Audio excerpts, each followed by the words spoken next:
당신이 찾던 무서운 이야기 고비의 TV.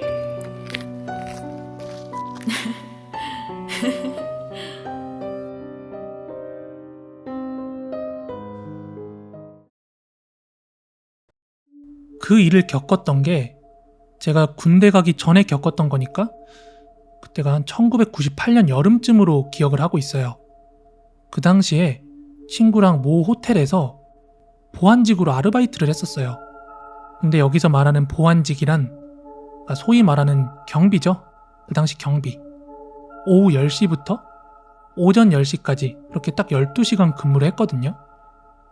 근데 주로 하는 일이 새벽에 객실 복도 돌아다니면서 뭐 술 취한 사람 없나, 아니면은 여기 투숙객 아닌데 돌아다니는 이상한 사람 없나, 뭐 이런 거 살피는 일부터 또 순찰 돌면서 잡무들을 하는 일이었어요. 그리고 제가 그 일을 겪었던 그 날이 그 시기가 장마철이라서 비가 엄청 많이 오는 날이었거든요. 또 하필이면 그날 원래 순찰은 2명이서 같이 돌게 되어 있는데 그날 이상하게 인원이 모자라서 혼자서 돌게 됐어요. 당시 일했던 호텔은 총 20층이었고요. 그렇게 이제 자정이 넘어가서 순찰을 시작하는데 당시 순찰을 도는 방법이 엘리베이터를 타고 20층 끝까지 올라가요. 그리고 밑으로 한 층씩 내려오면서 객실을 도는 방식으로, 객실 복도를 살피면서 내려오는 방식으로 순찰을 도는데 호텔 그 객실 복도 양쪽 끝으로 비상구 계단이 있거든요. 그래서 20층에서 한쪽 쭉 돌면서 보고 이쪽 비상구 계단으로 19층 내려와서 또 한쪽 쭉 걸어서 이렇게 지그재그로 내려가는 방식으로 근무를 돌아요. 그래서 그날 저는 이제 다른 때랑 마찬가지로 슬슬 걸어오면서 후레쉬 비추면서 내려오고 있었는데 제가 그 일을 하면서 제일 싫어하는 일 중 하나가 그 건물 16층에 있는 커피숍을 지나가는 게 제일 싫었어요. 왜냐하면 거기 새벽에 커피숍이기 때문에 이렇게 테이블이랑 의자들이 있을 거 아니에요? 근데 새벽에 거기 돌다 보면은 불 다 꺼져 있고 아무것도 없는데 막 그 의자들만 이렇게 산만하게 보이는 게 너무 섬뜩해 보이더라고요, 저는. 그리고 또 하나가 12층에 이렇게 지그재그로 내려오다 보면 12층 쪽 비상구 쪽에 항상 전구가 나가 있어요. 그래서 이제 순찰 일지에다가 전구 교환이라고 써놓고 다음날 출근을 하더라도 이상하게 거기만 맨날 꺼져 있어요. 뭐 전류가 이상하다 뭐다 말은 하는데 그래서 그 12층을 지날 때면 거의 불이 항상 꺼져 있었거든요. 그러니까 사람도 없지, 불도 꺼져 있지, 그 비상구 12층 공간을 이렇게 내려오는 게 그 아무리 남자라도 그 시간에는 좀 되게 무서운 일이었거든요. 아무튼 그날 12층 비상구 계단을 지나서 객실로 통하는 문을 딱 열었어요, 그날. 그런데 그때 그 객실 복도 끝쪽에 의자가 2개가 놓여 있는 거예요. 거기에 의자가 왜 있는지 모르겠는데 의자 2개가 놓여 있더라고요. 그리고 그 의자 위에 온통 검은색 원피스를 입은 한 여자가 다소곳하게 앉아 있는 거예요. 그때 시간이 새벽 2시에서 한 3시쯤이었거든요. 근데 제가 당연히 거기 뭐 의자가 있을 거라 생각도 못했고 뭐 어쩌다 사람 돌아다녀봤자 만나봤자 뭐 투숙객 같은 사람들 걸어다니거나 아니면 호텔 룸서비스 직원 같은 사람들 뭐 그런 사람들 아니면 다닐 사람이 없는데 거기에 생판 처음 보는 누군 정체불명의 어떤 여자가 앉아있으니까 딱 몸이 그대로 굳어버렸죠. 문 열자마자 그 여자가 보이는데 진짜 막 소름이 머리끝까지 쫙 돋는데 그 와중에 그렇게 놀래놓고서 그 와중에 입 밖으로 나온 얘기가 안녕하세요 하고 얼떨결에 그렇게 말했어요. 그 새벽에 뭐가 안녕이라고. 근데 그 여자가 제가 딱 이렇게 인사를 하니까 고개를 쓱 돌려서 저를 보는데 죽어도 눈을 마주치지 않고 제 가슴팍, 근무할 때 매는 그 넥타이 방향만 뚫어져라 쳐다보고 있는 거예요, 멍하니. 정상적인 사람이면 서로 사람끼리 마주했을 때 눈이라도 마주쳐야 되는데 눈도 안 마주치고 그대로 고개만 돌려서 제 가슴팍만 쳐다보니까. 그래서 너무 무서워서 그 여자를 지나쳐서 이제 멀어져 갔죠, 그 여자랑. 막 다리가 후들거리는 와중에 서둘러서 걸었어요, 밑에 층 내려가려고. 근데 그 호텔이 이렇게 복도가 그냥 일직선으로 되어 있는 그런 호텔이 아니라 이게 곡선형으로 복도가 이루어져 있거든요. 그래서 어느 정도 이렇게 코너 쪽 가고 나면은 그 끝이 안 보인단 말이에요. 그래서 저는 이제 저 여자의 시선에서 빨리 멀어지려고 빠르게 걸었어요. 그래서 복도의 어느 모서리쯤 가가지고 조심스럽게 고개를 빼가지고 아까 그 여자가 있던 그 자리를 봤어요. 근데 거기 딱 보자마자 아 씨발 뭐야 하고 욕이 나오더라고. 나도 모르게. 왜냐하면 방금 전까지 앉아있던 그 여자가 없는 거예요. 그 객실 복도 엄청 조용하거든요. 누가 걸어다니거나 문 여닫는 소리는 너무 조용하다 보니까 다 난단 말이에요. 근데 뭐 발자국 소리도 안 났고 문 여는 소리도 안 났는데 쥐도 새도 없이 그 여자만 사라진 거예요. 그 의자에 앉아있던 여자가. 그 장면 보자마자 11층으로 내려갈 생각 못하고 너무 놀래서 엘리베이터 타고 무전기 꺼내 들어가지고 저 지금 귀신 봤습니다. 귀신 봤어요. 이러면서 호들갑을 떨었어요. 그리고 이제 엘리베이터를 타고 로비로 내려왔죠. 내려왔는데 제가 그렇게 무전까지 쳤겠다. 허겁지겁 1층 엘리베이터 타고 내려와가지고 로비에서 막 귀신 봤다고 얘기를 하니까 귀신은 무슨 귀신이냐면서 당직 차장하고 벨맨하고 뭐 팀장님이랑 다 와가지고 얘기 듣더니 올라가 봤어요. 근데 아무것도 없었대. 그리고 CCTV도 확인을 했는데 뭔가 안절부절 못하면서 걷는 저밖에 안 찍혔고 여자라고는 찍힌 것도 없었대요. 근데 제가 일했던 그 당시 98년도가 한 90년대 중반부터 편의점이나 호텔 이런 데 막 CCTV가 들어가고 있을 때였거든요. 그래서 그때 CCTV가 있었는데 하지만 여자는 찍히지 않았어요. 그래서 저는 그 순간 이제 겁쟁이로 낙인 찍힐 판이었는데 이제 뭐 여러분들한테 말씀드리는 거지만 제가 거짓말 치는 게 아니라 정말로 그걸 봤거든요. 그러니까 어쨌든 CCTV에 찍히지 않았으니까 귀신이겠죠.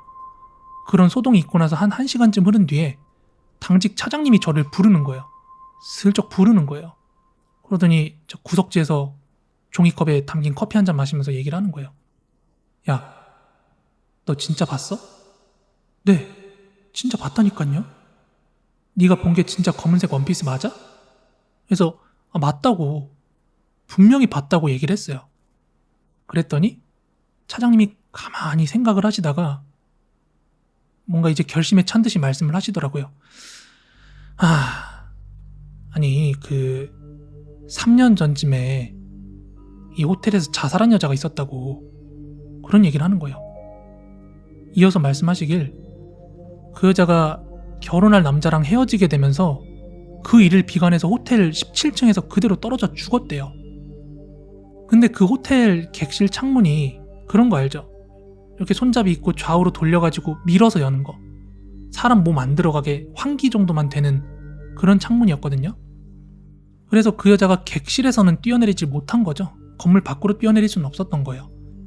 그런데 그 호텔 비상구라면 가능했어요. 아까 전에 제가 말한 그 순찰 돌 때 쓰는 복도 양끝 비상구 말고 호텔에는 하나 비상구가 더 있었어요. 그게 정 가운데 있는 비상구인데 그게 이렇게 보면은 빙글빙글 있는 계단 사이로 원통형으로 그 1층까지 내다보이는 그런 낭떠러지 같은 비상구 있잖아요. 거기서 뛰어내렸대요. 옛날에. 거기 17층에서 1층으로 그대로 뛰어내렸대요. 그래서 그 뒤로 임시 폐쇄된 그런 비상구란 말이에요. 20층 올라가면 1층 그대로 다 보이는 그런 공간이었단 말이에요. 근데 이어서 또 이제 차장님께서 말씀을 하시는 내용이 근데 이 호텔 일하는 애들도 웬만한 애들 잘 모르는 것 같은데 차장님도 사실 제가 아까 전에 그 16층 커피숍 있다고 그랬잖아요. 근데 차장님도 거기서 야간 근무하다가 제가 말한 그 검은 원피스의 여자를 봤다고 하는 거예요. 차장님도 근무한다고 거기를 이렇게 지나가고 있다가 그 커피숍 안에서 누군가 지켜보고 있는 느낌이 들었대요. 주변 시야로 보였던 게 검은색 원피스를 입은 여자가 앉아있는데 이 시간에 여자가 왜 있지 하는 생각에 슬쩍 고개를 돌렸는데 다시 정면을 보고 걸을 수밖에 없었대요. 왜냐하면 여자가 의자 밑에 다리가 없었대요. 그래서 이제 그 이야기를 듣고 나니까 그럼 내가 절대로 잘못 본 건 아니구나라는 생각에 어떡하지? 나는 뭐 주간에 일하는 사람이 아니라 매일 밤 저기를 순찰하면서 돌아다니는데 앞으로도 계속 그걸 볼 가능성이 있다는 게 열려있는 거잖아요. 너무 무서워가지고 친구한테 말하고 관뒀어요 거기. 그리고 그날 제가 겪었던 일 얘기해주니까 친구도 나 못하겠다고 그만두더라고요. 이제 나중에 들은 건데 실제로 이제 신문에도 그 사건이 실렸었대요. 그 여자 뛰어내렸던 사건이 신문지에도 실릴 정도로 좀 끔찍한 사망 사고였다고 하는데 시간이 많이 지난 요즘이지만도 비가 지금처럼 오는 이런 시기가 되면 이제 그날 봤던 그 여자가 떠오르면서 막 소름이 돋아요. 안 믿어도 상관은 없는데 지금까지 말한 이야기는 다 사실이고요.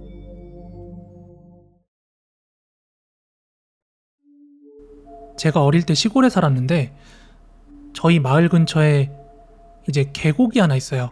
개울가가 있는데 우리 동네 사람들은 모르겠는데 외지인들은 거기에 물놀이 한다고 여름 휴가철 되면 많이 놀러 오고 했거든요. 근데 매년 여름에 비가 많이 올 때면 거기 물에 빠져 죽는 사람들이 생겨요. 그러다 보니까 이제 옛날부터 우리 동네 어른들이 거기서 빠져 죽는 사람들은 귀신에 홀려서 물에 빠져 죽는 거라고 막 그런 말이 있었거든요. 근데 보면은 비가 왔을 때 물이 많이 불어서 뭐 죽는 경우도 있지만도 정말 이해할 수 없는 그런 익사 사고도 많이 발생했기 때문에 그럴 때마다 이제 어른들은 뭐 저런데 물귀신 있다, 조심해야 된다 그런 말을 하곤 했었어요. 그러던 어느 날이었는데 우리 동네에 살던 어떤 되게 성실하고 착한 동네 아저씨가 한 분 계셨거든요. 근데 그분이 어느 날 말도 없이 동네에서 실종이 됐어요. 그래서 막 동네 이곳저곳을 찾고 했는데 그분을 결국 찾지를 못했어요. 근데 그분을 결국에 발견을 하게 됐는데 어디서 발견을 하게 됐냐면 그때가 이제 장마철 막 비 내릴 때였거든요. 근데 완전히 비가 멈춘 후에 개울물이 다 빠진 후에 거기서 시체로 발견됐어요. 그러니까 동네 어르신들은 당연히 뭐 비 오거나 할 때 계곡에 가면 안 된다는 것도 다 알고 있었고, 그리고 동네 사람들은 굳이 그 계곡에 가서 많이 물놀이 하는 경우 없잖아요, 어른분들은. 그래서 그분이 처음에 실종됐을 때 그 계곡 쪽을 찾아볼 생각은 아무도 못했던 거죠. 그래서 동네만 막 뒤지고 했는데 그분이 없어졌던 건데, 아무튼 그렇게 그분이 물이 빠진 뒤에 거기서 시체로 발견이 됐는데, 그렇기 때문에 이제 처음에 사람들이 뭐라고 생각을 했냐면 이분이 자살한 줄 알았대요. 왜냐하면 굳이 거기 갈 이유도 없었거니와 그분을 발견할 당시에 그분 빠져 죽은 근처에 어느 바위 위에 그분이 입었던 옷가지가 가지런히 개어져서 놓여 있었고 그분이 신었던 신발까지 단정히 그 옷 위에 가지런히 올려져 있었기 때문이었다고 하더라고요. 자살로 추정했던 이유가. 근데 그날 그분을 발견하신 어른분들께서 하시는 말씀이 뭔가 좀 이상했대요. 근데 단순히 자살로만 생각하기에는 조금 이상한 점이 그 아저씨가 발견된 자세였다고 합니다. 자세. 그러니까 보통 뭐 익사체 같은 경우는 막 그런 흔히 말하는 뭐 둥둥 떠서 발견이 됐다는 등, 뭐 경직이 돼서 발견됐다는 등 뭐 그런 시신 특유의 자세 같은 게 있는데, 물이 빠지고 발견된 그 아저씨의 표정이, 얼굴이 완전히 공포에 질린 그 자체로 딱 굳어 있었대요. 게다가 그분의 두 발이 밑에 있는 바위에 끼어 있었고 두 손은 땅 쪽으로 이렇게 걸쳐놓은 상태로 발견이 됐었대요. 그 시신의 모양을 보고서 추측할 수 있었던 거는 이 사람이 빠져나오려고 했는데 다리가 끼어서 못 나간 것 같다, 이렇게 얘기를 하더라고요. 근데 또 이제 그 시신을 본 다른 분들이 말씀하시기로, 아니 근데 그 계곡 안에 그 발이 끼었던 지형 같은 걸 보면은 다리를 꼭 못 빼낼 상황 그런 것도 아니었던 것 같다 하면서 하셨던 말씀이, 이 사람이 저기 갈 이유가 뭐가 있냐, 물놀이를 했을 것도 아니고 자살을 했을 것 같지도 않은데 본인들 생각에 이 사람이 귀신에 홀려가지고 물에 들어갔다가 정신 차리고 보니까 물인 거야. 그래서 빠져나오려고 발버둥 치다가 죽은 거다, 뭐 이런 말을 하더라고요, 동네 사람들이. 근데 그런 사건이 있었고, 한 번은, 이거는 제가 7살 때 직접 그 동네에서 겪은 일인데, 아직도 기억이 생생하게 나요. 7살 때 일인데. 어떤 일이었냐면 그때 제가 7살이었기 때문에 시골은 동네마다 초등학교, 중학교, 고등학교 이렇게 동네 애들 모이는 그런 학교 정도만 있지 유치원이나 어린이집 같은 게 없었단 말이에요, 저 어릴 때. 근데 그날은 동네 형들은 다 학교 가고 동네 꼬마라곤 저 혼자 남아가지고 집에서 혼자 놀고 있는데 한 동네 아줌마가 이제 문 두드리고 저희 집 들어와서는 혼자서 뭐 하냐고, 슈퍼 가서 맛있는 거 먹자, 맛있는 거 아줌마가 사줄게, 이러는 거예요. 근데 저는 이제 그 아줌마를 알던 아줌마였기 때문에 아무 생각 없이 손을 잡고 쫄래쫄래 따라갔는데 생각해보니까 뭔가 이상한 거예요. 저도 그냥 얼굴이 익은 아줌마니까 별 생각 없이 그냥 손잡고 따라간 건데 가다 보니까 문득 생각난 게 죽은 아줌마였거든요. 그러니까 오랫동안, 그러니까 제가 어릴 때부터, 그러니까 한 모르겠네요. 저 같은 경우는 뚜렷하게 기억이 나는 기억이 한 4, 5살 때부터 기억이 있어요. 한 3살 때 이런 때는 기억이 안 나요. 근데 한 4, 5살 때 제 기억이 형성이 될 때부터는 그 아줌마를 계속 봐왔기 때문에 알고 있던 아줌마거든요. 근데 한 달 전쯤에 그 아줌마가 이제 계속 안 보이니까 동네 사람들이랑 가족들이 이제 그 아줌마 하늘나라 갔다 이런 얘기를 했던 게 기억이 난 거예요. 그래서 올려다 보는데 그 아줌마가 아까 전엔 막 웃으면서 나한테 맛있는 거 먹으러 가자고 하더니 표정이 굳은 채로 앞만 보고 이렇게 막 걸어가는 거야. 너무 놀래가지고 제가 손을 뿌리쳤어요. 깜짝 놀라서 순간, 어린 나이였지만. 근데 제가 정신을 차리고 보니까 웬일인지 제가 아줌마랑 걸어가고 있던 마트 가는 방향의 길목이 아니라 정신 딱 차리고 나니까 기찻길 앞인 거예요. 철로 앞인 거예요. 그리고 나서 쌩 하고 그 순간 기차가 지나가는 거야, 제 앞으로.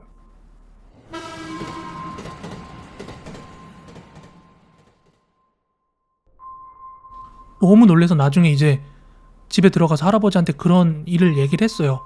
죽은 아줌마가 맛있는 거 먹으러 가자 그래가지고 손잡고 갔는데 기찻길 앞이었다 이랬더니 할아버지께서 그 귀신이 너 홀려서 죽이려고 그런 것 같다고 하면서 막 소금 뿌리고 팥 뿌리고 했었거든요. 그러면서 또 하셨던 말씀이 뭐 그 옆했네 막 이렇게 얘기를 하셨는데 그 옆했네가 자기 죽고 나서 누구 같이 하나 가고 싶은데 동네 어른들이나 그 자기 또래 사람들은 뭐 죽은 거 알고 귀신인 거 알고 안 따라갈 사람들이 대부분이잖아요. 그래서 이제 어린 사람을 타겟으로 잡고 싶은데 다른 동네 꼬마 또래들은 다 초등학교 갔고 동네 남은 게 나 하나니까 그래서 이제 저를 데려가려고 했다 이렇게 말씀을 하시더라고요. 그래서 맨날 그 밤부터 해가지고 소금 뿌리고 팥 뿌리고 난리도 아니었습니다. 이것들 봐. 제법인데.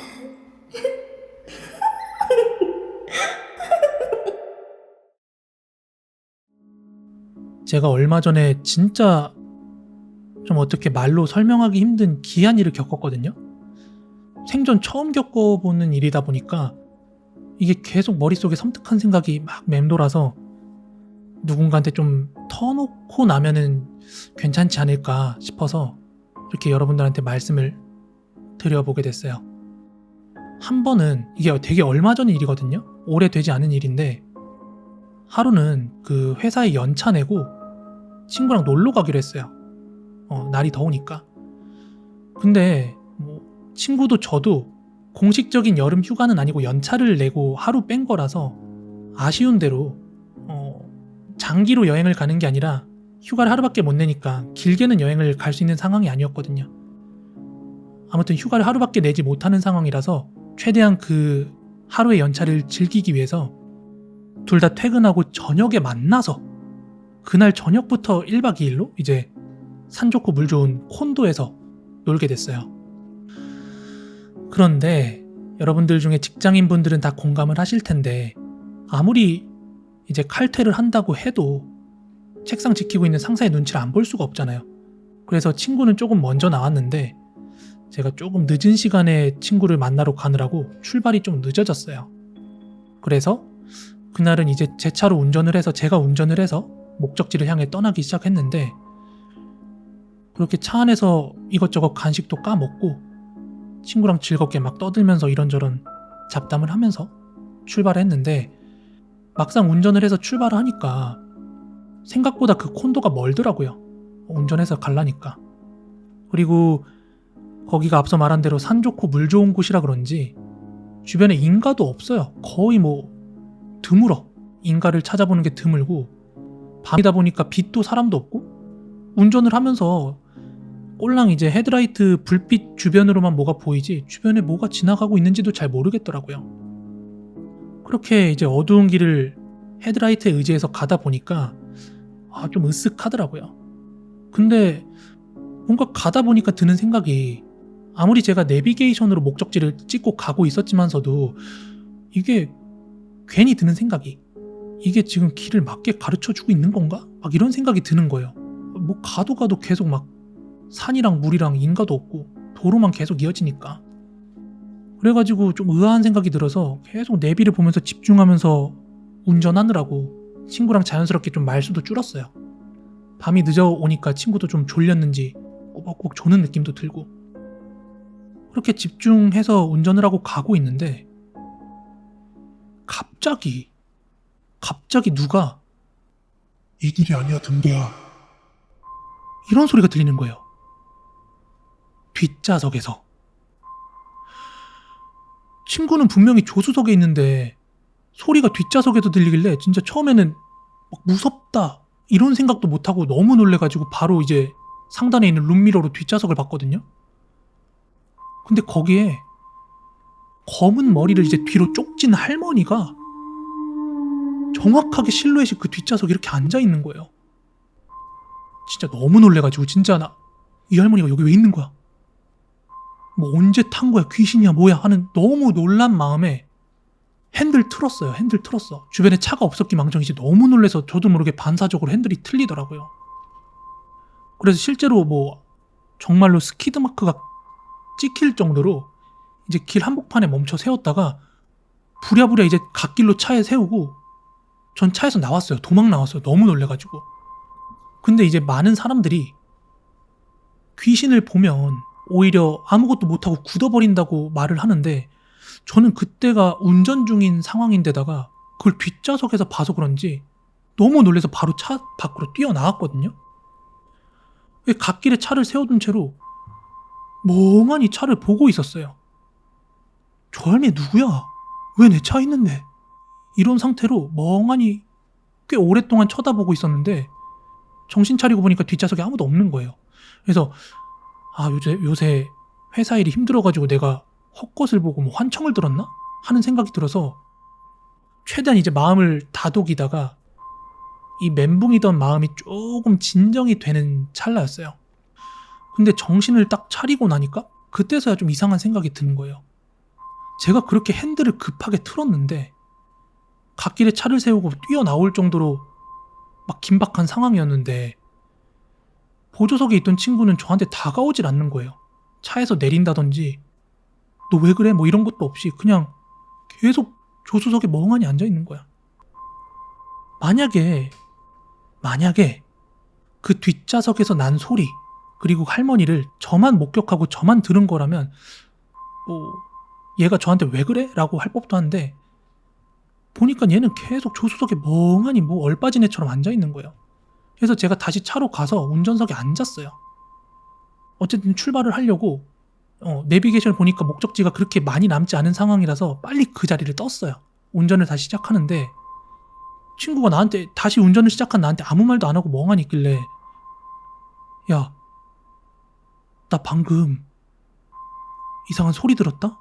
너도 들었어? 하고 물어봤더니 친구가 하는 말이 제가 들었던 그 목소리를 친구도 그 똑같은 목소리를 뒷좌석에서 들었대요. 그래서 제가 야 근데 막 그렇게 너무 급하게 막 차를 위험하게 세워가지고 미안하다 이렇게 얘기를 하고 콘도에 이제 체크인을 하고 입실을 해서 누웠어요. 약간 좀 맥이 빠져가지고. 근데 그 섬뜩한 기분이 밤새 가시질 않는 거예요. 그래서 서로 이 얘기를 좀 나누면서 좀 털어버리는 게 낫겠다 싶어서 이제 누워있는 친구한테 운을 뗐어요. 이제 뭐라고 했냐면은 근데 진짜 소름 돋는다. 밤늦게 돌아다니면 귀신 보고 막 이런다는 게 진짜 이래서 그런가 보다. 앞으로 조심해야겠다. 아니 그건 그렇고 아까 그 목소리 있잖아. 내 이름은 어떻게 알았을까? 아무리 귀신이라고 해도. 이렇게 얘기했는데 친구가 고개를 쓱 돌려서 저를 이렇게 쳐다보는 거예요. 덜덜덜 떨면서 저한테 이러는 거예요. 뭐라고? 야, 그 목소리 내 이름 부른 거 아니었어? 이러는 거예요. 저는 원래 귀신 같은 거 전혀 안 믿었거든요.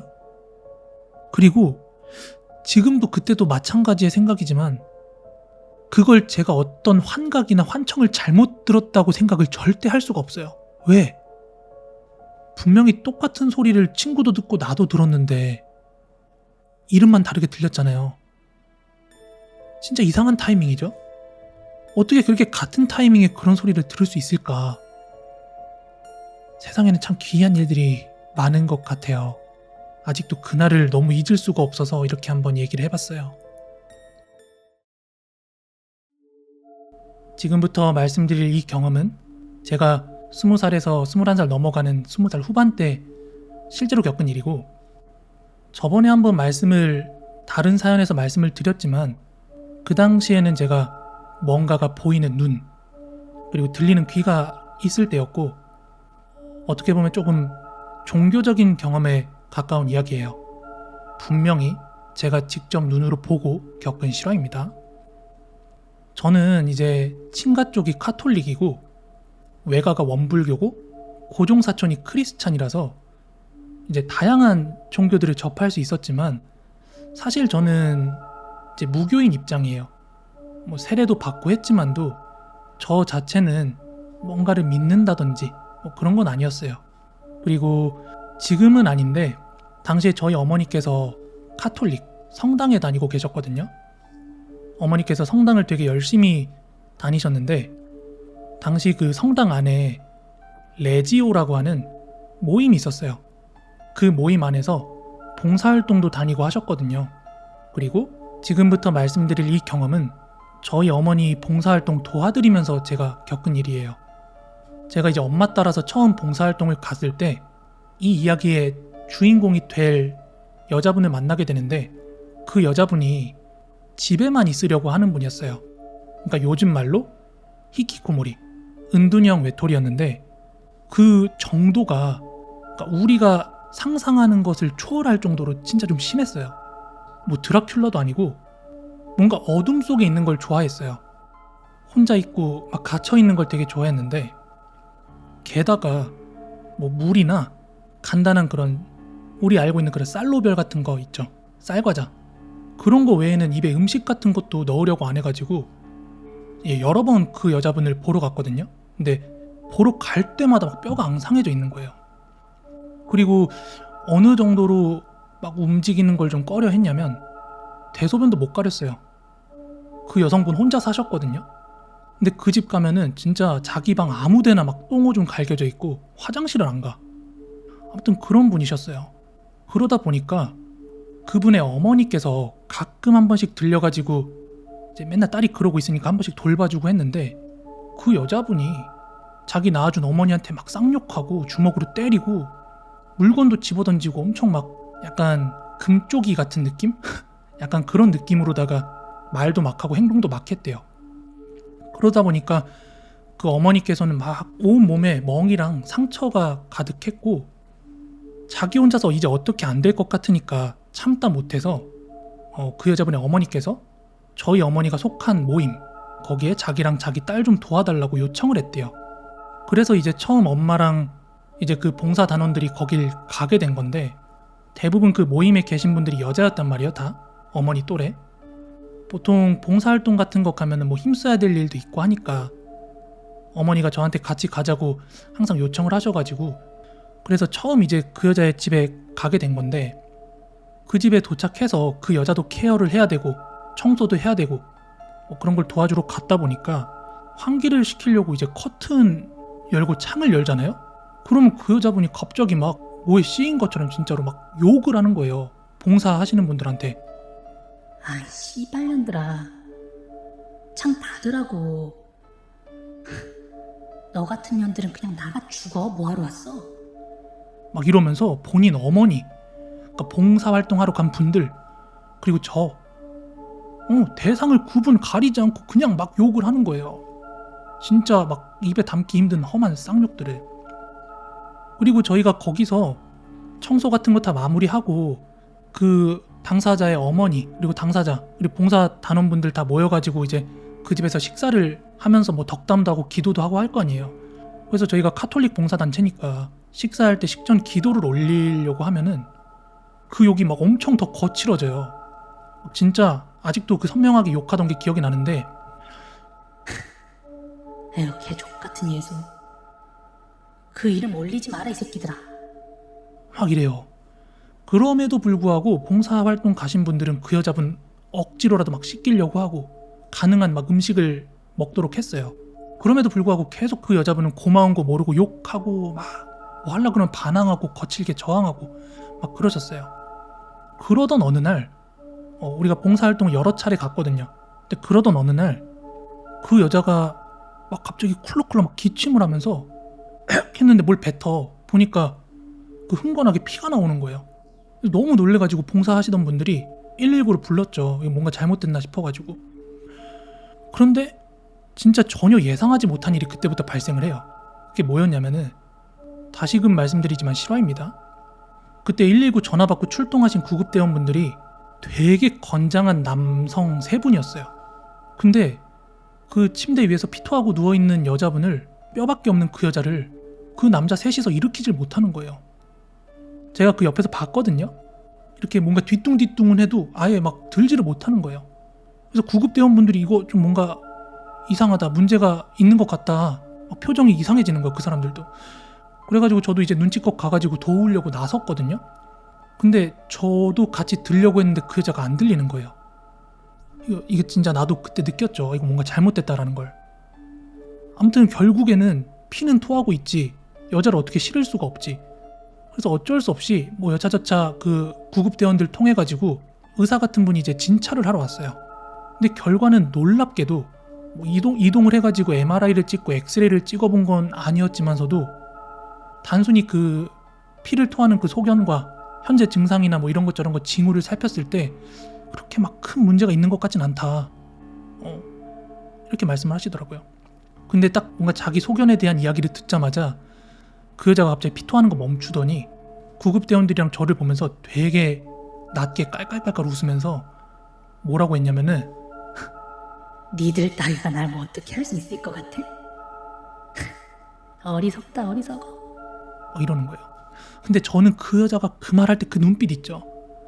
이 여자분이 분명히 외적인 거는 저뿐만이 아니라 다른 분들도 다 볼 수 있는 그냥 평범한 보통의 사람이었지만, 그 여자의 눈을 딱 마주쳤는데 뭔가 그 눈동자에서 알 수 없는 꿈틀대는 뭔가가 보였거든요. 근데 제가 그 여자의 눈을 이렇게 쳐다보고 있다가 내가 보고 있는 걸 알기라도 하는데 딱 눈을 돌려가지고 저를 쳐다보는데 저한테 이러는 거예요. 마치 내가 어떤 사람인지 내 속을 읽기라도 하는 듯이, 야, 이 불쌍한 새끼야. 보이기만 하고 들리기만 하는데 너 아무것도 못해, 이 쓸모없는 새끼야. 딱 이 말을 끝으로 그 줄 끊어진 인형극 인형 마냥 팍풀 쓰러지더라고요. 그 장면을 그 봉사자들도 구급대원들도 저도 거기 있던 사람들 모두 동시에 목격을 했기 때문에, 그 여러분들 저는 모르겠습니다만 구급대원들 진짜 막 자살 현장, 끔찍한 현장 많이 간다고 하잖아요. 트라우마나 그런 현장들을 많이 볼 텐데 저는 그날 그분들 진짜 겁에 질린 표정 봤어요. 구급대원들이 겁에 질리면 저렇게 되는구나, 진짜. 막 어떻게 표현을 못하겠는데, 아무튼 이런 일이 한 2달여 동안 한 수십여 번 반복이 됐고, 저는 이제 엄마 따라다니는 입장이었고 카톨릭 봉사 모임이다 보니까 사람들도 뭔가 낌새를 챌 거 아니에요. 그래서 결국에 이제 성당 신부님을 모셨거든요, 그 집으로. 그 여자가 어떻게 옮길 수가 없으니까. 근데 신부님이 직접 방문을 하니까 그 여자가 더 증상이 더 심해져, 마치 보란 듯이. 근데 그 여자가 당시 방문했던 신부한테 이러는 거예요, 신부님한테. 야, 가증스럽다, 이 더러운 가짜 신부 새끼. 그랬더니 이제 신부님이 벙쪄가지고, 아무리 직업이 신부님이라도 그런 걸 뭐 얼마나 볼 기회가 있겠어요. 뭔가 처음 봐서 그런 건지 뭔지 모르겠는데 놀래가지고 벙쪄서 이렇게 쳐다보고 있으니까 그 여자가 계속해서 막 거친 말로 그 신부님한테 쏟아붓는 거예요. 아직도 이게 기억이 나요. 이 멘트가, 그 여자가 했던 말이. 내 집은 기도하는 집이라 하였거늘 너희는 도둑의 소굴로 만드는구나. 근데 이 말 듣자마자 신부님이 깜짝 놀라면서 사도신경. 네. 그러니까 그 여자가 내뱉었던 말이 그 사도신경이라는 성경의 한 구절이었어요. 그 말 듣자마자 신부님이 이제 미간이 딱 찌푸려지면서 지금 생각해보면 뭔가 들킨 것처럼 얼굴이 뿔개지는 거예요. 니 따위가 어디 감히 성경을 입에 올리냐? 이렇게 호통을 쳤어요. 그러자 이제 그 여자가 감히 신부가 돈을 밝혀? 사람들이 너 이런 거 알아? 이러면서 받아쳤어요.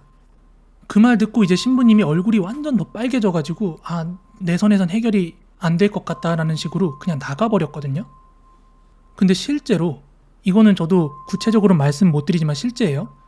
실제로 나중에 알고 보니까 그날 거기 방문했던 신부님이 신자들한테 선물, 양주, 담배 이런 거 선물 받고 은연중에 선물, 현금 약간 은연중에 권하면서 받아내시다가 저희 안에서 알려졌던 분이에요. 나중 가서. 물론 대외적으로는 되게 조용히 묻혔는데 그래가지고 이제 지나고 나가지고 그날이 생각이 나더라고요. 아무튼 그 후로 거기 있는 모임에 있던 사람들과 저를 비롯해서 다 그 카톨릭이잖아요. 그 사람을 도와주려고 간 거고 그 사람이 아무리 저항하고 우리를 때리고 뭘 해도 저희는 그 여자 손찌검 한 번 안 했어요. 근데 그 여자 몸에 얼굴이랑 이런데 점점 막 검은 멍 같은 거랑 막 상처들이 퍼져가더라고요. 점점 더 매일매일 악화되더라고요. 그게. 그러던 어느 날이었어요. 어딘가에서 연락이 한 통 왔대요. 이것도 정확한 지역명을 밝히긴 어려우니까 넓은 범위로 말씀드릴게요. 경기도 쪽에 있는 어느 수도원에서 성당 쪽으로 전화가 걸려왔어요. 근데 그분들이 말씀하시기를 자신들이 거기 직접 방문해서 보고 우리가 수도원으로 데리고 가겠다 이렇게 연락이 왔대요. 그리고 이틀 뒤에 그 집으로 뭔가 눈빛이 되게 날카로운 두 신부님이 오셨어요. 우리 생각하는 신부님들 되게 인자하잖아요. 근데 그분들은 뭔가 딱 보자마자 보스가 느껴졌어. 굉장히 눈빛이 강렬했거든요.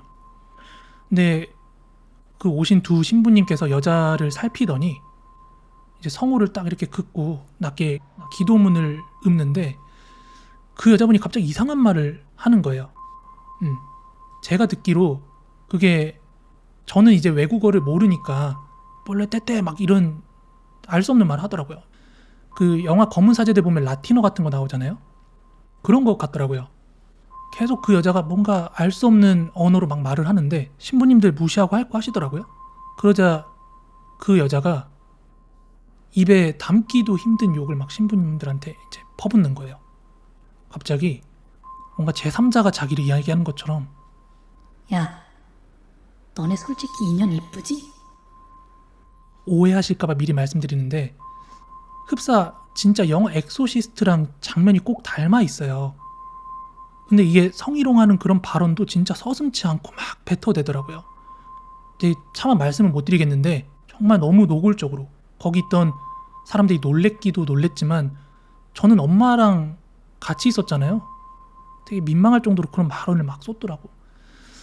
그러다가 이제 신부님께서 네 이름이 무엇이냐 하고 물었어요. 그때부터는 막 갈라지는 목소리로 뭐 하나의 목소리가 아닌 것 같은 갈라지는 목소리로 막 뭐라고 라틴어를 막 말하더라고요. 그러자 이제 다른 신부님께서 이 여자 라틴어 하네요. 이렇게 말하는 거예요. 그러더니 한숨을 후 내쉬더니 안 되겠습니다. 데려가야겠어요. 그래서 저희 어머니랑 봉사단원들이 뭐 어디로 데려가는 거예요? 하고 물었더니 수도원으로 데려가야겠습니다. 하고 신부님이 말씀을 하시더라고요. 그 얘기를 옆에서 그 여자가 듣고 있었는데 막 갑자기 발작하듯이 막 몸을 부들부들 떨면서 내가 순순히 갈 것 같아? 싫어 이 개새끼들아 막 이러면서 욕을 또 해요. 막 거기 가면 안 될 것처럼. 그러거나 말거나 이제 신부님들은 119를 불렀고 농담 아니고 신부님 2, 구급대원 3 그리고 저까지 포함해서 성인 남성 6이 들러붙어가지고 겨우겨우 들어서 그 여자를 앰뷸런스로 옮겼어요. 그 가는 앰뷸런스 안에서도 말 그대로 치료할 발광을 하더라고. 막 안 가겠다고 주먹질하고 소리 지르고 막 난리도 아니야. 저 그때 여러 대 맞아가지고 진짜 멍들고 그랬거든요. 아무튼 그렇게 앰뷸런스로 옮겨놓고 신부님들께서는 그 봉사단원 모임 여성분들이랑 엄마한테 나중에 따로 연락 드리겠다. 나중에 따로 주소를 알려줄 테니까 천천히 오시라고 이러면서 따라올 것을 저지를 했어요. 근데 희한하게 저한테는 너는 우리랑 좀 같이 가자 이러시는 거예요. 그래서 제가 속으로 내가 진실된 크리스찬이라고 카톨릭이라고 생각한 것도 아니고 내가 뭐가 도움이 될까 싶어가지고 저는 딱히 도움이 안 될 것 같은데요 하고 반문을 했어요. 근데 신부님이 저 그때 진짜 깜짝 놀랐는데 너는 보이고 들리는 자니까 일단 가자 이러시는 거예요. 저 진짜 저번 이야기에서도 뭐 언급을 드렸는지 모르겠는데 제가 뭔가가 보이고 들린다는 얘기 떠벌리고 산 적 한 번도 없거든요. 그래서 이걸 어떻게 알았지 하고 진짜 깜짝 놀랐어요. 아무튼 저희 어머니도 당연히 거기 아들만 보내기가 좀 불안했겠죠. 그래서 엄마도 거들어가지고 얘가 딱히 도움이 될 게 있을까요? 라고 하셨는데 신부님들은 엄마 설득해가지고 결국 저를 데리고 갔어요. 그 수도원에. 근데 제가 그 수도원에 딱 도착을 했을 때 이게 수도원이라고? 이런 느낌이었어요. 여러분들 수도원 하면 어떤 이미지 떠오르세요? 막 되게 큰 성당, 막 궁전 같은 그런 성당 떠오르시잖아요. 근데 제가 딱 도착해서 그 경기도에 있는 그 수도원을 보고 느낀 점은 그냥 넓은 땅에 세워진 일반 주택 정도로 생각이 들 정도로 누가 수도원이라고 말 안 하면 그냥 평범하게 생겼어요. 근데 이제 수도원인 만큼 입구에는 성모 마리아상이랑 예수상이 세워져 있긴 했어요. 자, 그리고 여기서 하나 말씀드리고 넘어갈 게 그 엑소시즘 있잖아요. 카톨릭 이런 데서 구마의식을 할 때 그 대상자가 이 세 가지가 해당되지 않으면 결코 허락을 안 하거든요. 그게 뭐냐면 첫째로 뭔가 의학적으로 설명할 수 없는 상처나 변화가 생기는 거, 몸에. 그리고 둘째, 그 사람이 생전 배운 적이 없는 언어를 유창하게 사용한다. 그리고 세 번째가 종교적인 물건이나 어떤 종교적인 행위에 격한 반응을 보인다. 이 세 가지가 충족이 돼야 엑소시즘의 허락이 떨어져요. 아무튼 그 여자분이 수도원에 도착한 순간부터 그 여자를 위해 마련된 방이 따로 지금 준비가 되어 있더라고요. 근데 그 방에 들어가고 나서까지도 그 여자의 목에서 나올 수 없는, 그러니까 물리적, 생리적으로 나올 수 없는 그 무시무시한 진짜 짐승의 소리를 내더라고. 그러니까 여자 목에서 나올 수 있는 목소리가 아니었거든요. 그러더니 간청하듯이 어느 순간은 되게 휘까닥 바뀌어요. 그러다가 어느 순간 막 갑자기 막 간청하듯이 저를 딱 눈 마주치고 쳐다보더니 야, 나 좀 도와줘. 난 여기 있으면 안 돼. 막 이러는 거예요. 그 말이 끝나자 이제 신부님께서 이 사람이 하는 말은 듣지 마 하고 이제 당부를 하더라고요. 절대 이 사람이 하는 말 휘둘리거나 듣거나 하지 말라고. 아무튼 신부님들이 그 여자분을 방에 데려갔고 저는 이제 엑소시즘 그게 생각보다 뭐 이런 룰 같은 게 철저해요. 그래서 저는 거기 뭐 구경하거나 들어가고 그럴 수 없었고 저는 수도원 2층으로 보내졌어요. 그리고 여러분들 그 실제 악마 들린 사람 보잖아요. 그럼 어떤 생각이 드냐면 제가 그날 그 여자를 보고 듣고 느끼고 깨달았던 게 뭐였냐면은 영화 같은 거 보면 거기서 뭐 빙의된 사람 구마하는 거 보면은 굉장히 과장됐다는 걸 느껴요. 그러는 한편 이런 일이 실제로 있는 일이긴 일이구나 그런 걸 깨닫게 되거든요. 제가 본 그 여자의 모습이 정확히 진짜 엑소시스트랑 엄청 비슷했어요. 물론 이제 몸을 막 뒤집고 목이 뒤집히고 막 벽을 타는 거는 이제 영화적 허구죠. 근데 실제로 이런 걸 보고 나면 이게 실제로 있긴 있는 일이구나라는 걸 깨달을 수 있거든요. 결말을 말씀드리자면 너무나 안타깝게도 그 수도원에 갔던 여자분 있죠. 엑소시즘 하는 도중에 스스로 목매고 자살하셨습니다. 그리고 더 슬픈 사실은 봉사활동 갈 때마다 만났던 그 악마 들린 여성분의 어머니 있죠. 그 어머니도 그 소식 전해 듣고 한동안 되게 고통스러워 하시다가 딸을 따라서 스스로 목숨을 끊으셨어요. 어머니도. 어떤 수도원에 다녀오고 한 달 정도 뒤에 이제 어머니가 그 소식 듣고 막 울면서 저한테 알려주셨거든요. 여러분들 어떻게 생각하세요? 요즘에는 특히나 그렇죠. 사람들이 뭔가 팩트 이러면서 실제로 보이고 느껴지지 않으면 믿지 않는 사람들이 많아졌잖아요.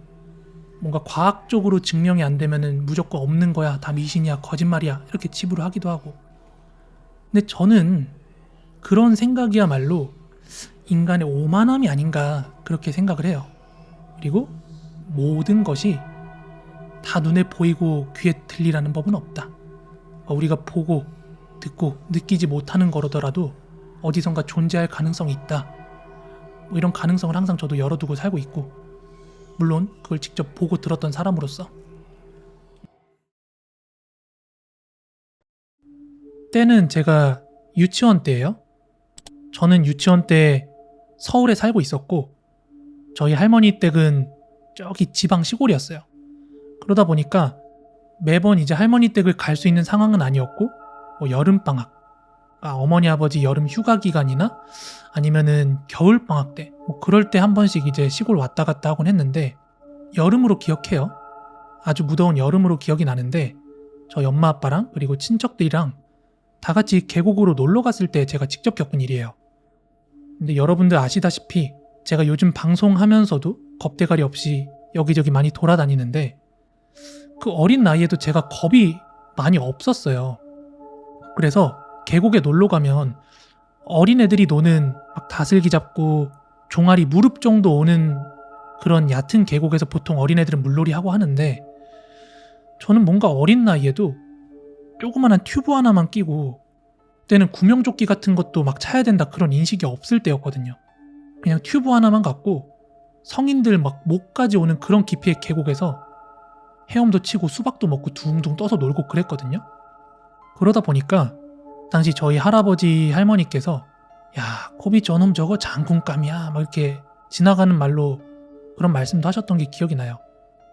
아무튼 어른들이 아무리 애가 장군감이라고 그런 어른들 물놀이 하는데 그냥 놔두진 않았을 거 아니에요. 그래서 계곡변 좀 높은 곳에서 이렇게 할머니 할아버지께서 이렇게 항상 지켜봐주고 계셨는데, 그렇게 한참 놀다가 집에 가가지고 밥을 먹고 나니까 뭔가 또 심심한 게, 그때는 유치원 때는 여기저기 맨날 빨빨거리면서 많이 돌아다니잖아요. 체력 좋아가지고. 근데 밥 먹고 나니까 또 물놀이가 하고 싶은 거예요. 그래서 그 당시 제 기억에 한 대략 5시 반에서 6시쯤, 여름이니까 아직 해가 좀 쨍쨍 떠 있었을 때였거든요. 그래서 이제 어른들은 밥 먹고 쉬고 있었는데 저 혼자 튜브 가지고 가가지고 계곡에 또 들어갔어요. 물놀이 한다고. 그래서 몸에 튜브 끼고 하늘 보고 이렇게 누워가지고, 어떤 자세인 줄 알죠? 튜브에 엉덩이만 이렇게 껴가지고 팔 걸쳐놓고 누워있는 자세. 이렇게 엉덩이만 물에 담궈놓고 그 계곡에서 뱅글뱅글 돌고 있었어요. 지금 생각해보면은 진짜 겁대가리 없는 행동이었는데, 그렇게 제가 하늘 보고 빙글빙글 돌면서 유유자적 물놀이를 즐기고 있는데, 그 순간이었어요. 누구도 건드리는 사람이 없었기 때문에 빙글빙글 되게 안정적으로 돌고 있었는데, 순간 물살에 제 튜브가 살짝 이렇게 흔들렸거든요. 근데 그렇게 이제 튜브가 흔들리는 그 짧은 찰나에 한 중학생쯤 되어 보이는 누나가 제 팔을 이렇게 감싸서 균형을 잡아주는 거예요. 저는 이제 하늘 보고 둥둥 떠 있었기 때문에 뭐야, 언제 들어온 누나야? 이런 생각을 하면서 쳐다봤죠. 근데 그 누나도 뭐 물놀이를 오래 해서 그런 건지 뭔지 모르겠는데, 그 물놀이 오래 하거나 추우면 입술 이렇게 파랗게 되잖아요. 약간 핏기 없는 입술처럼. 근데 제가 그 누나를 봤을 때 입술이 완전 보랏빛이더라고요. 핏기가 하나도 없이. 그러면서 저보고 씩 한번 웃더니, 너 위험하니까 튜브 제대로 껴, 이렇게 얘기를 하는 거예요. 그리고 제 팔이랑 튜브를 이렇게 부여잡고서 마치 같이 놀려는 듯이 이렇게 옆에서 안 벗어나시는 거예요. 그래서 나보다 나이 한참 많은 누나가 저랑 같이 놀아주니까 신나가지고 막 더 물놀이를 열심히 하고 있었는데, 어릴 때는 시간 가는 줄 모르고 놀잖아요. 시간 개념이 없으니까. 이렇게 얼마나 시간이 흘렀는지 모르겠는데 하여간 물 위에 동동 오래 떠 있었어요.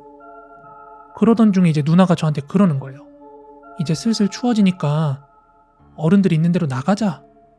그런데 딱 그때였어요. 갑자기 할머니가 저를 지켜보고 있던 상황은 아니었던 것 같아요. 코비야 이러면서 내 이름을 부르더니 갑자기 그 물가로 막 버선발로 막 뛰어내려오는 거예요. 그러더니 막 큰일이라도 있었던 것 마냥 막 뒤뚱뒤뚱 막 이렇게 물가로 막 허겁지겁 와가지고는 저를 번쩍 안아가지고 물 밖으로 데리고 나오는 거예요.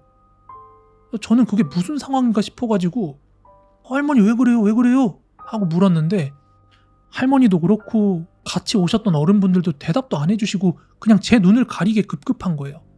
같이 오셨던 어른들은 품에 저를 끼고 이렇게 눈을 가리시더라고요. 근데 그러면서 이제 숙소로 돌아가고 있는데 할머니가 막 옆에서 울고불고 아이고 우리 코비 지금 홀렸어 막 이러면서 울고불고 난리가 나셨어요. 막 저 홀렸다고. 그리고 진짜로 바로 다음날 저를 이제 그 동네에 있던 절이랑 무당 있는 무당집 같은 데 있죠. 그런 데로 절 데리고 가셨어요. 오래된 기억이라서 정확히 그 풍경은 기억이 안 나는데 절에 가서 스님 만났던 건 분명히 기억나고 기도드리는 무당집 같은 데 갔던 것도 기억은 나요. 아무튼 저는 너무 어렸기 때문에 그때는 영문도 모르고 그 일이 약간 무마되는 것 같았는데 나중에 이제 시간이 좀 많이 지나서 제가 좀 크고 나서 할머니한테 그때 일을 물었어요. 다시 여쭸어요. 왜냐면은 제가 나이 들기 전까지는 주변에서 이제 뭐 부모님도 그렇고 친척들도 그렇고 누구도 대답을 안 해줬기 때문에. 그래서 제가 나이 먹고 나서 할머니한테 물어봤는데 그 할머니가 말씀하시길 저녁 먹고 어느 정도 쉬고 소화가 되신 다음에 제가 잘 놀고 있는지 물가에 안전하게 잘 놀고 있는지 살피려고 이렇게 와가지고 내려다보고 있는데 아이고 우리 손자 잘 놀고 있네 하고 제 쪽을 보고 있었는데 제가 뭔가 누구랑 같이 놀고 있는 것처럼 막 까르르 까르르 웃으면서 물장난을 치고 있는데 할머니의 시점이에요. 제 튜브 쪽에 검은색 뭔가가 이렇게 끼어가지고는 같이 막 흔들리고 있더래요. 제가 막 이렇게 튜브에서 뒤뚱뒤뚱 놀았을 거 아니에요? 거기에 뭔가 검은색 뭔가가 껴가지고 같이 막 흔들리면서 놀고 있는데 얘가 도대체 뭐 하면서 놀고 있는 건지 누구랑 놀고 있는 건지 싶어가지고 할머니가 이제 주머니에 넣어놨던 안경까지 끼고서 자세히 보신 거예요. 근데 제가 제 손에 검은색 머리카락 같은 걸 잡고 막 이리저리 빙글빙글 돌고 뒤뚱뒤뚱 거리고 있더라는 거예요. 할머니 눈에. 신나서 막 물장구 치면서. 그래서 할머니가 제가 도대체 지금 뭘 쥐고 있는 건가 놀래가지고 막 버선발로 뛰어서 봤는데 가까이 오니까 쥐고 있던 그 머리카락과 함께 어느 한 여중생쯤으로 보이는 여자의 시체가 둥둥 떠오르더래요. 그래서 할머니가 너무 놀래가지고 뭐 설명할 것도 뭣도 모르고 제가 어린 나이, 할머니 판단에는 제가 어린 나이지만 죽은 사람인지 아닌지는 분간은 했을 거 아니에요. 죽은 사람이면 말을 못할 테니까. 근데 제가 너무 누구랑 노는 것 마냥 막 신나게 놀고 있으니까 할머니가 놀래서 저를 끌고 나온 거고 그것 때문에 이제 놀래가지고 애가 귀신에 홀렸다고 할머니가 다음날 절에도 데리고 가고 무당집도 데려간 거예요. 근데 그때를 돌이켜 생각해보면 제 기억에는 그냥 입술 좀 퍼렇게 뜬 누나랑 물놀이 했던 되게 즐거운 기억이었거든요. 그때까지만 해도. 근데 물 밖에 나오고 나서 어른들은 애들한테 심각한 표정 잘 안 보여주잖아요. 뭐 해도 어우 쭈쭈쭈 어우 우리 누구 우리 코비 어이구 우쭈쭈 하기 바쁜데 그 이야기를 듣고 나니까 그날의 기억이랑 함께 그 어른들 벙쪄 있고 막 당황스러워서 어쩔 줄 몰라하는 그 표정들이 막 스쳐 지나가는 거예요. 분명히 제 눈엔 살아있는 누나였거든요. 근데 나중에 알고 보니까 그 누나는 이미 죽은 시체였다는 거. 저 어릴 때 친한 친구 이야기예요. 제가 직접 겪은 건 아니고 제 친구가 직접 겪었던 이야기를 여러분들한테 전달해드리도록 할게요. 제가 어릴 때 살던 동네는 그렇게 부유한 동네가 아니었거든요. 그냥 서울에서도 그 지역구를 꼽잖아요. 그럼 그 동네는 항상 조금 중위권보다도 약간 하위권에 꼽는 그런 동네였어요. 그래서 동네 살던 애들이 거의 다 고만고만한 애들이었는데 지금 말씀드릴 이 친구는 그런 동네에서도 꽤 잘 나가는 부유한 집에 살고 있었어요.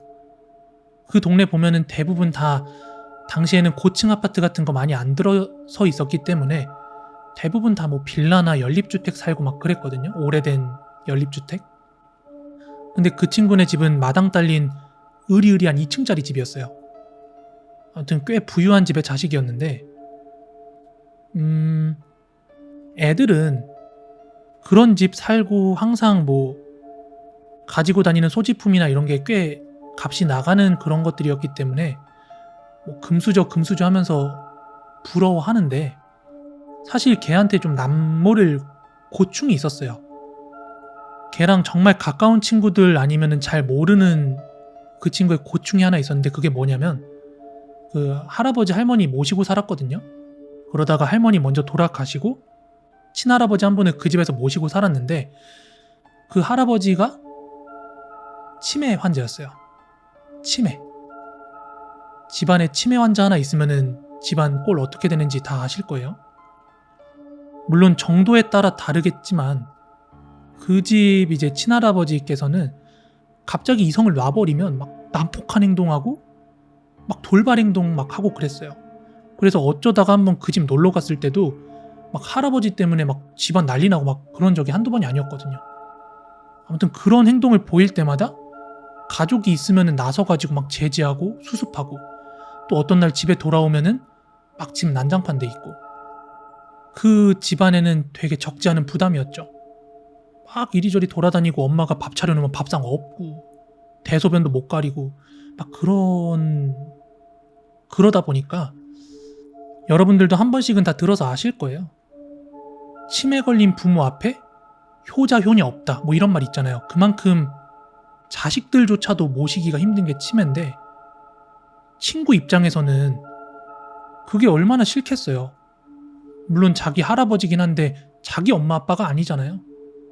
근데 막 맨날 그렇게 집안 사람들 다 힘들게 하니까 언젠가부터 얘 마음 한구석에 어린 마음에 그 할아버지에 대한 미움이 자라나기 시작한 거예요. 할아버지가 점점 싫어진 거지. 그러던 어느 날이었어요. 얘가 학교 끝나고 이제 집으로 돌아와가지고 자기 방이 있는 2층으로 올라가려고 하고 있었는데 그 1층에 있던 할아버지가 예를 들어 친구 이름이 코비라고 할게요.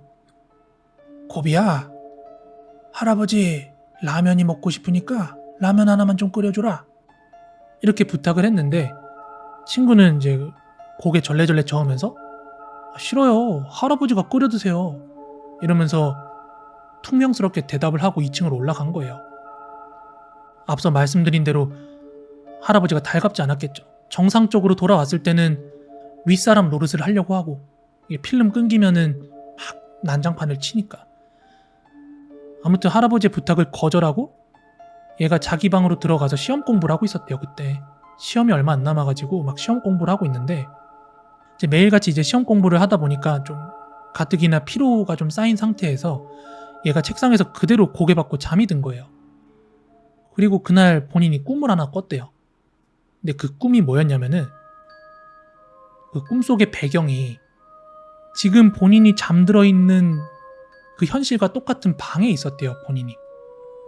그리고 그 꿈속에서 자기 방에 창문이 열려 있어가지고 무심코 그 창가 쪽으로 다가가서 창밖을 보고 있었는데 집이랑 좀 거리가 있는 골목 도로에서 한 사람이 걷고 있었대요.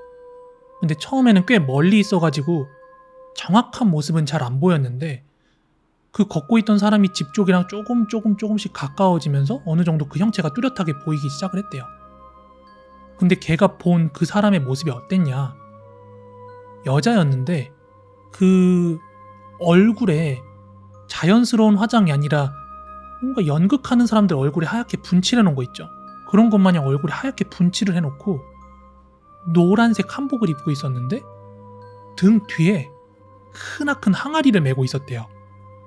그래서 도저히 정상적으로 보이지 않는 차림새잖아요.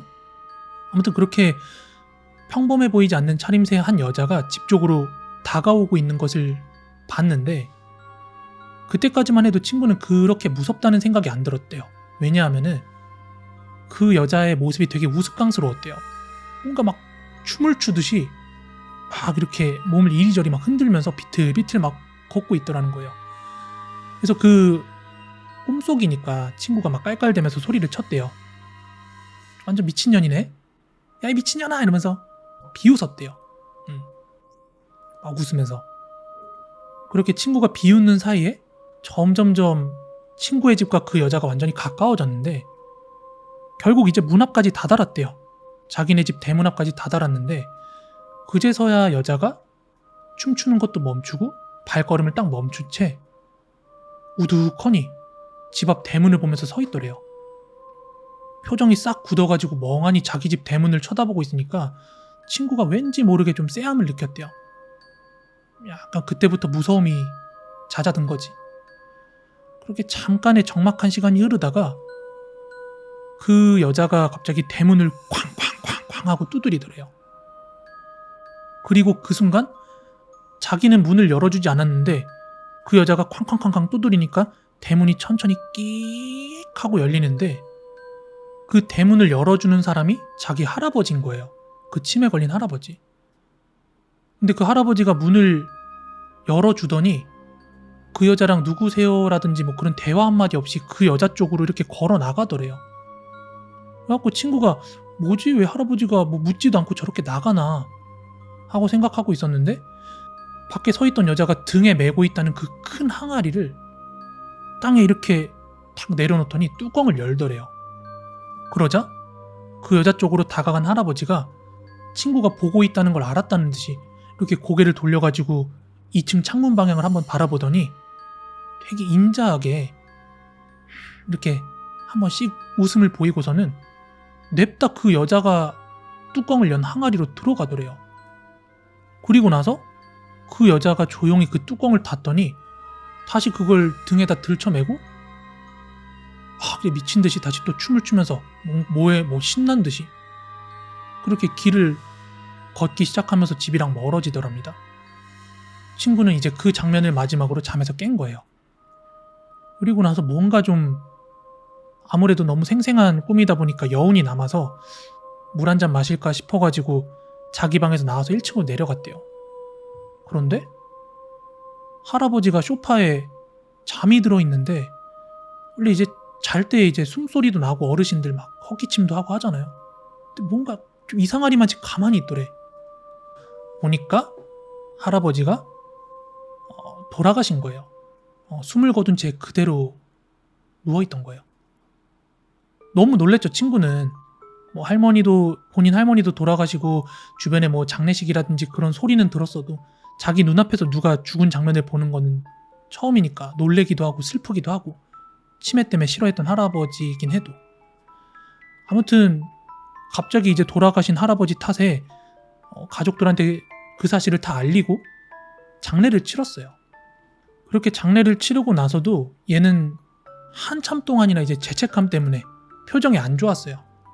생각해보세요. 보통 이제 그렇잖아요. 뭐 예를 들어서 가족들이 갑자기 뭔가 그런 일을 당했을 때 후회하는 부분들이 괜히 막 나가기 전에 못 해준 거 생각나고 그러잖아요. 그래서 얘도 할아버지가 그 어려운 것도 아닌데 라면 끓여달라는 게 그 뭐 어렵다고 싫다고 그냥 올라가 버린 게 이제 후회가 되는 거지. 그렇게 하루하루 좀 죄책감에 시달리다가 친구가 할아버지 생각에 조금 또 시무룩해 있다 보니까 고모가 와가지고 친구한테 이제 위로를 해줬대요. 그만 슬퍼해도 된다. 할아버지도 좋은 곳 가셨을 거다. 할아버지 자식들도 그 치매 때문에 가족들한테 그렇게 하면은 다들 시달리기 마련인데 너는 얼마나 힘들었겠냐 이러면서 고모께서 이렇게 다독여줬대요. 그래서 이제 그때서야 이제 고모한테 그날 꿨던 꿈에 대한 얘기를 고모한테 털어놓게 됐대요. 그 죄책감의 감정과 함께 뭐 그날 그런 꿈을 꿨던 것까지 이제 고모한테 얘기를 했대요. 그런데 그 꿈의 내용을 고모한테 이렇게 그대로 풀어놓고 나자 고모가 딱 듣고 그러더래요. 너 그거 진짜야? 그럼 그 미친년이 우리 집에 또 온 거야? 이러면서 고모가 놀래더래요. 그래서 고모한테 뭐 아는 여자냐고 누구냐고 그 사람 아는 사람이에요? 하고 물어봤더니 고모가 말씀하시길 그러니까 1년 전에 이제 친척들이 집이 크니까는 친척들도 놀러와서 하루 자고 가기도 하고 막 하잖아요. 근데 한 1년 전쯤에 고모가 친구네 집을 방문을 했을 때 그날 이제 집에서 자고 있는데 꿈을 꿨대요. 고모도. 근데 고모가 꿨던 꿈의 내용이 뭐냐면은 친구가 말해줬던 그 그 얼굴 하얗고 항아리를 쥐고 있던 여자 있죠. 그 여자가 꿈에 나와가지고 막 할아버지를 항아리에 들어가라고 막 이렇게 얘기를 하고 있더래요. 근데 뭔가 이 꿈에서 목격한 그 장면이 너무 섬찟해가지고 고모가 그 여자한테 쫓아가가지고 막 욕하고 승질내면서 그 여자를 쫓아내버렸다는 거예요. 그걸로 인해서 할아버지를 살린 건지 아닌지는 뭐 인지를 하고 있던 건 아니죠. 그냥 그 꿈이 기억에 남을 뿐. 근데 이제 친구한테 그 꿈 이야기를 듣고 나서야 이제 고모께서는 그 여자가 상습적으로 지금 우리 할아버지, 아버지를 데리러 오려고 계속 찾아오고 있었구나라는 걸 깨달은 거죠. 그래서 그 이야기를 듣고 나서 고모가 친구한테 그랬대요. 절대로 너 때문에 할아버지 돌아가신 거 아니니까 죄책감 갖지 말라고. 이미 만약에 내가 그 꿈에서 그렇게 안 쫓아냈으면은 할아버지는 이미 돌아가셨을 수도 있는 사람이니까, 그리고 이미 건강도 안 좋았고, 그러니까 너가 그렇게 처져 있고 우울해할 필요 없다. 이렇게 말씀을 하셨다고 해요, 고모가. 그래서 친구가 나중 가서 이런 일이 있었다라는 거를 시간이 지나고 나서 말해줬거든요. 뭐 치매 할아버지가 있었던 거, 돌아가신 것까진 알았는데 얘가 이런 꿈을 꿨고 고모도 그런 꿈을 꿨다라는 거는 들은 적이 없으니까. 근데 이제 시간 지나고 나서 얘도 좀 무던해졌을 때 얘기를 해준 거예요. 그러면서 얘가 했던 말이, 이제 고모 덕분에 죄책감은 좀 덜었지만 자기는 약간 여전히 두렵다는 거예요. 그래서 왜? 네가 두려울 게 뭔데? 이랬더니 뭔가 나도 죽을 때가 되면은 그 여자가 항아리 메고 올까봐 그게 무섭다는 거예요, 친구가. 그래서 친구 위로한답시고 저는 개소리 하지 말라고 그랬어요. 네, 개소리 하지 마라. 살 날 한참 남았다. 저는 뭐 일반 육군이나 해병대 이런 데 안 나왔고 의경 나왔거든요. 제가 의경 시절에 실제로 겪은 일인데, 어느 날이었어요? 그 군대 생활을 하다가 어느 날이었는데, 그 야간 방범 끝내고, 저희가 의경이다 보니까 야간에 방범 같은 것도 돌고 하거든요. 그 야간 방범 근무를 끝내고 새벽에 들어와서 잠을 자고 있었어요. 그런데 한 오전 10시쯤 갑자기 이제 전 부대원들을 다 막 깨우는 거예요. 근데 그 앞에서 말씀드렸던 야간 방범이라는 게 보통 새벽 5시 정도까지 계속 순찰을 하기 때문에 오전 중에는 절대 깨우지 않거든요. 애들 한참 근무 끝나고 잘 시간이니까. 근데 이제 아직 제대로 잠도 못 잔 애들을 막 단체로 깨우는 거 보니까, 또 예정에 없던 출동이구나 하는 생각이 들어서 이제 일어났죠. 막 궁시렁거리면서 일어났는데, 일어나가지고 이제 출동지가 어디냐고 물어봤어요. 그랬더니 구미에서도 완전히 촌구석인 어느 강변 쪽이라는 거예요. 근데 그런 곳에서는 뭐 사실 집회 같은 거나 뭐 그런 강변 이런 데서 안 하잖아요. 그래서 뭐 때문에 출동하는 거지 하고 이상하긴 했는데 일단 출동을 했어요. 그리고 나서 이제 목적지에 딱 도착을 했어요. 그랬더니 거기에 이미 순찰차가 몇 대가 와 있고, 그리고 뭐 경찰이나 아니면은 관련 직원들로 보이는 그런 사람들이 막 어수선하게 돌아다니더라고요. 사람은 안 보였어요. 집회하는 사람들, 집회 현장에 있을 만한 사람들은 보이지 않았고, 그 경찰, 그리고 경찰 관계자들로 보이는 사람들만 보이고 있었어요. 그리고 보통 집회가 있으면 뭐 보호대를 착용하고 하는데 그런 것도 없고, 느낌이 이상했어요. 대충 약간 낌새는 왔는데, 그때 이제 중대장이 전원 하차하라 그래서 막 버스에서 막 내렸어요. 내려가지고 이제 정렬을 하고 있는데 갑자기 중대장이 야, 눈치껏 찾아, 이러는 거예요. 아니 뭘 찾으려는 건지 말은 안 해주는데 찾으라고 하니까 낌새가 왔죠. 대충 왔는데 이제 잠 못 잔 고참들이나 다른 사람들은 뭐 보물찾기 하라는 거야? 뭐야? 이러면서 막 깔깔거리면서 웃기도 하고, 그래가지고 뭐 영문도 모르고 막 여기저기 뒤지고 다녔어요. 땅이랑 수풀이랑 막 여기저기 뒤지고 다녔는데, 한참 그렇게 뒤지던 중에 그 제가 이렇게 수색하던 곳 완전 맞은편 반대편에서 어이 들것 가지고 와 이러면서 소리를 지르더라고요. 들것 가지고 오라고. 그래가지고 이제 뭔가 찾긴 찾았나 보구나 하는 생각과 함께, 어쨌든 생각보다 좀 일찍 찾았으니까 이제 들어가서 잘 수 있겠다 이런 생각을 했죠. 그러는 한편 이제 뭘 찾은 거야? 도대체 무슨 사건이 있었길래 찾으라 그랬던 거야? 하고 이제 궁금했는데 강변이다 보니까 당연히 뭐 사람이 빠져 죽었겠거니라는 생각을 또 했죠. 그리고 이제 들것에 뭔가가 실려서 이송되고 있는 걸 봤는데 흰 천으로 덮여 있었거든요, 그게. 그러니까 시신의 모습을 제가 정확히 본 건 아니었는데 그 들것 아래로 머리카락이 길게 이렇게 늘어뜨려져 있는 거예요. 이렇게 이동하면서 흩날리고 있었는데 근데 물기가 하나도 없는 거예요. 강변에서 수색을 했으니까 당연히 뭐 익사자 찾는 건가 뭔가 싶었는데 아니면은 누군가 물에 빠뜨려서 죽은 시신을 찾은 건가 했는데 그건 아닌 것 같았어요. 왜냐면 머리에 물기가 하나도 없었기 때문에 이상하다고 생각을 했죠. 근데 여성분들 아시다시피 머리 기신 분들 드라이기를 갖고 말리려고 해도 한참 걸리잖아요. 근데 그렇게 들것에 축 처져 있는 머리가 하나도 젖어 있지 않아서 좀 이상하다고 생각을 했어요, 저는. 아무튼 그 수색을 했던 그날 당일날 밤이었어요. 아무래도 그런 찜찜한 일이 있다 보니까 제가 악몽을 하나 꿨거든요. 꿈을 하나 꿨어요. 저희 부대가 아무래도 인원이 좀 있다 보니까 2층 침대를 이렇게 길게 연결해 놓고 쓰거든요. 보통 2층 침대다 보니까 1층은 좀 이동이 쉽도록 고참들이 많이 사용을 하고 2층은 이제 짬 낮은 애들이 사용을 하는데 저는 이제 1층을 사용하고 있었거든요. 그래서 1층에서 똑바로 누워서 자고 있었는데 그 보면 제가 1층이기 때문에 옆 침대에 1층에서 자고 있는 애랑 2층에서 자고 있는 애는 안 보여도 이렇게 2층 베드가 보인단 말이에요. 그리고 침대 간에는 애들이 이렇게 사이로 오갈 수 있는 공간이 있잖아요. 근데 그 틈 사이로 처음 보는 여자의 머리가 이렇게 내려다가 저를 쳐다보고 있는 거예요. 머리카락을 축 늘어뜨린 채로 저를 쳐다보고 있는데 그때까지만 해도 너무 그 내무반이 선명하게 보였기 때문에 그때는 꿈이라는 걸 인지를 못했어요. 그래서 이게 꿈인지 현실인지 몰라가지고 눈을 꽉 감고 아 제발 없어져라 이러면서 막 그러다가 눈을 떴어요. 눈을 떴는데 제가 다시 눈을 떴을 때는 그게 없어지기는커녕 아 괜히 눈 떴다 싶은 거예요. 다시 딱 눈을 뜨니까 그 늘어뜨린 머리의 여자가 입밖에 안 보이는 거예요. 입을 잔뜩 벌리고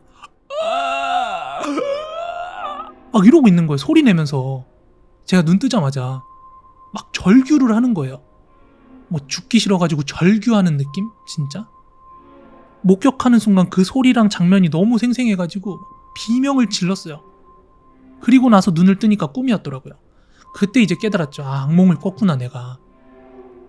아무튼 현장에서 이제 시신이 들것에 실려가는 걸 봤을 때 그게 뭐 사실 시신이라고 제가 알고 나서 말하는 거지만 그게 뭐 살아있는 사람인지 죽어있는 사람인지까지는 몰랐고 제가 그걸 또 직접 본 게 아니고 머리카락만 이렇게 늘어뜨려져 있는 걸 봤기 때문에 그거는 이제 쉽게 잊혀졌거든요, 머릿속에서.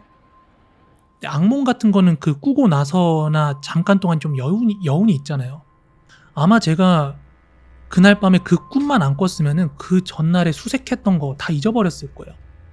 근데 아무래도 그 꿈을 꾸고 나니까 그날의 일이 조금 더 깊게 박혀 있었는데 그러다가 한 몇 주 지났어요.